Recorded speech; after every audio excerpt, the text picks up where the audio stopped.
The last couple of months of the year, like one big sugar fest, right? Yes. We have leftover Halloween candy, and then once that's gone, it's time for Thanksgiving sweets. That rolls right into Christmas cookie season. Yeah, too much sugar can have severe health impacts, but you can still treat yourself without feeling guilty. So nutritionist Carrie Lupoli of Disruptive Nutrition is here to share some tips and tricks to indulge without doing too much damage. Thank you for joining us. Thanks for having me. Happy holidays. I can't believe I'm saying that already. Yeah, yes. I know. Neither can we. All right, so Carrie, let's first talk about the impact sugar has on our health. What exactly does the sugar do to our body? Okay, so I'm going to give you the truth of this. Don't get mad at me because I've got a solution for all of this. It's not even just about the calories, which is what a lot of people think. But when we have this excess sugar, we have this glucose spike. And when we spike our sugar, it wreaks all sorts of havoc on our body. Not just our waistline, but also our metabolism, our hormones, and long-term health issues. So it is a problem, but all is not lost, because I always say food serves our body and food serves our soul, and we need both. And this apple pie serves my soul. I'm with you. But you know, it's not just about the candy and the cookies we're learning these days. There are a lot of foods out there, even drinks, that are really packed with sugar. Yeah, so here's the thing. All carbs are sugar, whether it's an apple pie or an apple, actually. They're all turned into sugar in our body. And so we know about those, and we can deal with those. But there's a lot of hidden sugar that we don't even realize it, like in ketchup, in dressings, extra sugar in bread, in just about every type of drink out there, especially for kids.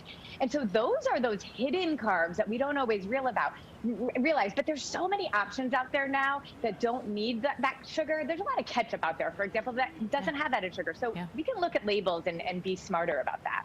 Okay, so Carrie, you have a three-part formula to avoid that sugar spike. First has to do with everything else we eat that day. Some people, if you know, they will be eating something sweet or drinking alcohol later on in the day. Some people who know they're going to be eating sugar or alcohol later on the day will eat very little to make up for it. Why do you say that's a bad idea? Okay, so this formula that we talk about, that I've been teaching my clients, and that really does work for everybody. I mean, my 4-year-old nephew and my 75-year-old father eat this way.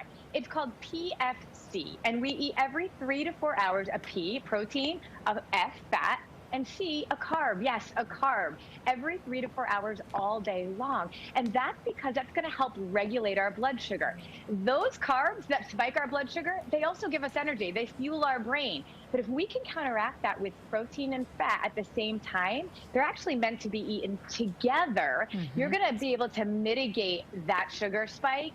And we want to be eating all day long, because if we save all of it for a big meal later, we're going to be on a drop, and then a high, and then that's roller coaster, and that's what wreaks havoc on our body. Well, so if we're talking about proteins and fats, what are the best ones to try to incorporate into the day? So again, food that serves my body is what I try to do most of the time. And so whole unprocessed food. So I have a few examples of some good PFC meals here, like eggs and blueberries would be a really good protein, fat, and carb. I have this great chicken chili that I made that's lean chicken, and it's got some fat with avocado and carbs with some beans. I have string cheese that's high protein in an apple, a wrap with roast beef and spinach and tomatoes, and protein bars or protein shakes actually can work as well. And wine is just a carb, and an apple pie is just a fat and a carb. And if we really think about it that way, we don't have to have guilt. And I love how you keep incorporating that apple pie into it. You know, you got to indulge sometimes. I love apple pie. Okay, so your next tip has to do with what we eat. Does it really matter what our meals are? So it really does, and that's where that formula comes into play. So like, for example, if you want to have those sweets or the Christmas cookies or whatever it is, we actually have to be eating more than we realize. So if we can, like I said, pair that with the protein, and the order in which we eat matters. So have your protein and some fat for dinner, and then have your sweet or your wine or whatever it is after. The order that you have it in matters, because it's sort of like a soft fall for that sugar, so it doesn't spike up real high. Oh, that's a good way to think about it. I mean, really, if you're thinking about what you're really putting in your body. All right, lastly, something to do just before drinking or eating sweets. What can you do?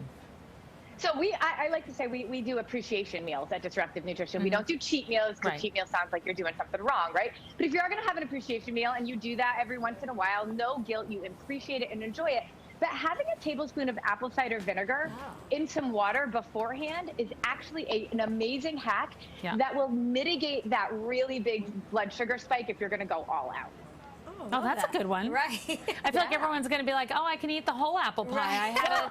I had a half a cup of apple cider vinegar. It's fine. I know. We always do that, right? We go a little bit further than we should, but take it little by little and you'll be fine. All right, note I love taken. it. Well, Carrie, thank you so much for joining us today. Thanks for having me. All right, and to see more of Carrie's tips, visit her website, disruptivenutrition.com, or follow her on Instagram at Carrie_Lupoli. I like those little tips, and I just feel like I'm doing something right. And don't forget the apple pie. Yeah.